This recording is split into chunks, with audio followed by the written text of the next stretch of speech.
children, welcome to the class. So in last class we started the laws of motion. It means nothing but the Newton's laws of motion. So in this Newton's laws of motion, today we are going to start our first law. So that is the first law of motion, children.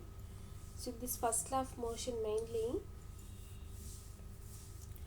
the first law of motion can be stated as follows. See here, every object will remain at rest or in a state of uniform motion unless compelled to change its state by the action of a net force. Means in the Newton's first law of motion, we can able to conclude as whenever the object will be if it is in rest or if it is in motion, up to that it should be in the motion or it should be in the rest only, up to that whenever we are applying any external force. Okay, so Newton's first law explains what happens.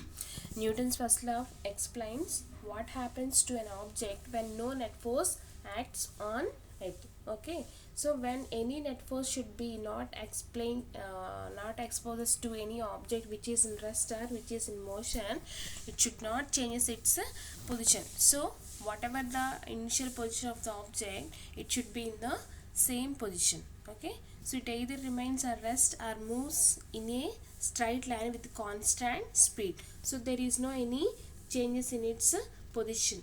Okay, so here you can see, children, here they are given some activities according to this one. So the first activity, observe the motion of your pen cap kept on thick paper ring. Here you see, here they are taken one plastic water bottle, and on that we have to take one paper strip which is in round shape. You have to put on the mouth of the bottle, and on that bottle you have to kept one pen cap. Okay, here you see, now balance the pen cap on the paper hoop, aligning it on the center of the bottle's mouth as shown in figure. Pull the paper hoop with your finger as fast as you can do. So in between the paper hoop is there, that one you have to just simply hoop the paper. Hoop means you have to keep the paper from the bottle.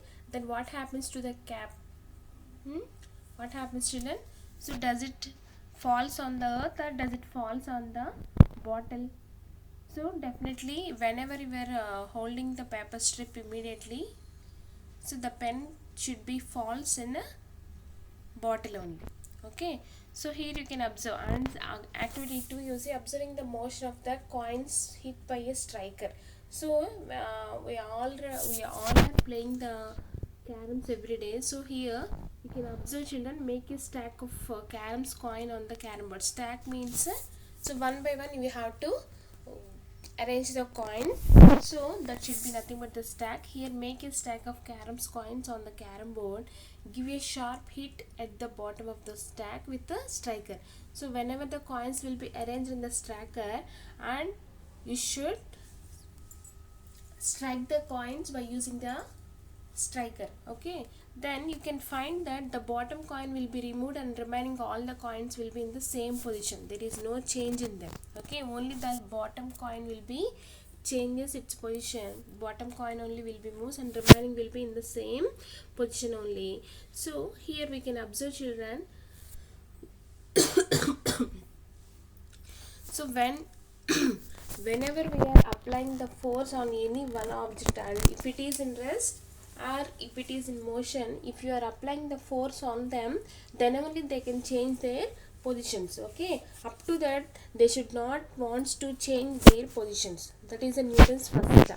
Okay, so here to understand, here they are given so many activities and so many examples also. Here you see, to understand this we have to discuss some more examples which we face in our daily life also. When the bus which is at rest begins to move suddenly, the person standing in the bus falls backward. And similarly, when you are traveling in a bus, the bus sudden stop of the bus makes you fall forward also.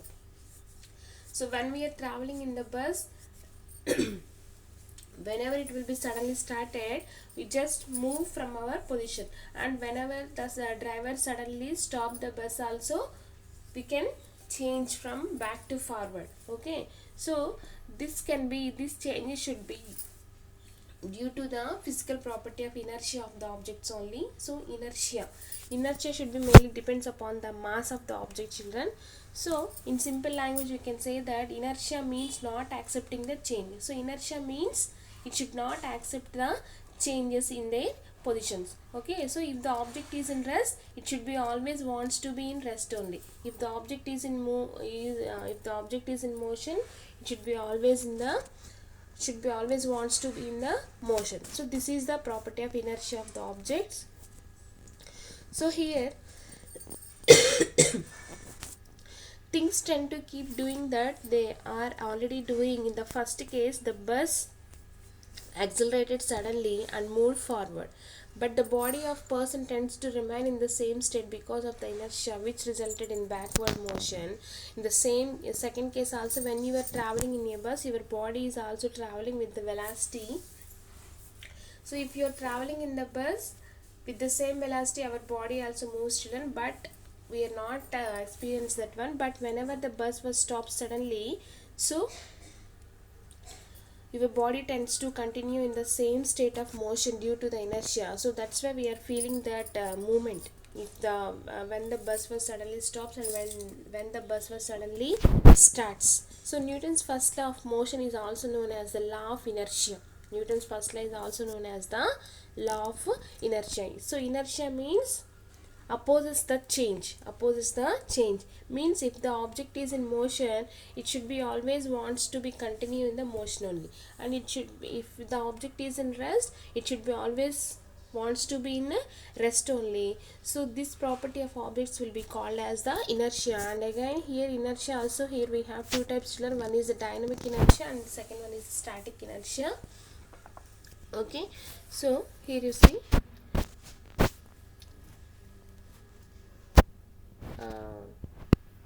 if the net force acting on an object is 0, the object which is at rest remains at rest, or if the object is already moving with a certain velocity, it continues to move with the same velocity. Thus we can represent the first law of motion as the net force, the total net force acting on the object is 0. So the velocity on object is either 0 or constant.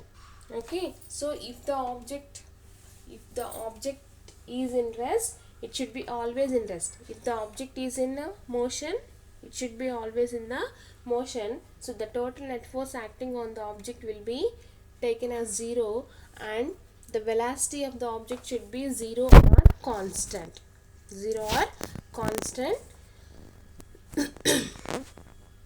Next, thus when the net force acting on a body is 0, then we can say that our body is in equilibrium. So equilibrium means total, whatever the net force acting on the object, that should be constant. So that particular position should be called as the equilibrium position. And here you see, children, inertia. So how can we say the inertia? How can we measure the inertia of the objects means? So for example, if you take one car and one bicycle, so which will be easy to move to you? Which will be easy to push to you? So car and bicycle. So in these two, bicycle is easy to move for you. So why? Because car have the more mass when compared to the bicycle. So that's why we can very easily able to push the bicycle when compared to the car. So because of this particular tendency of the objects will be called as the inertia. So the inertia of the object will be completely depends upon the mass of the object. Okay, so inertia is a property of matter that resists changes in its state of motion or rest. It depends upon the mass of the object. The car has more inertia than a bicycle because of its more mass than the bicycle. So mass of an object is considered as the measure of inertia. We know that SI unit of mass is kilograms. So the mass of the unit is kilograms. So for the inertia also we have the same unit. Okay, and here they are given one activity, children, for this inertia. Here they are taken two rectangular wooden blocks with different masses and place them on a straight line drawn on a floor. Here you see in the figure, by using the scale we have to push the two wooden blocks. So which one will be easy to move here? So one is having the more mass when compared to the second one. So by using those two, you have to place on the same horizontal line, and by using one small scale you have to push both them at a time. But in these two, the second one, which is having the more which is having the less mass, that should be very easily able to move when compared to the first one, because of its less mass when compared to the first one. Okay, so here the objects which are having the more masses, they have more inertia, and the object which is having the less mass, they have the less inertia. Okay, so from the above examples we can conclude that some objects have more inertia than others. So mass is a property of an object that specifies how much inertia of object has. So particularly the inertia of the object should be completely indicates and completely depends upon the mass of the objects only. So this mass is very important for the objects to get the property of inertia here. And the objects which are having the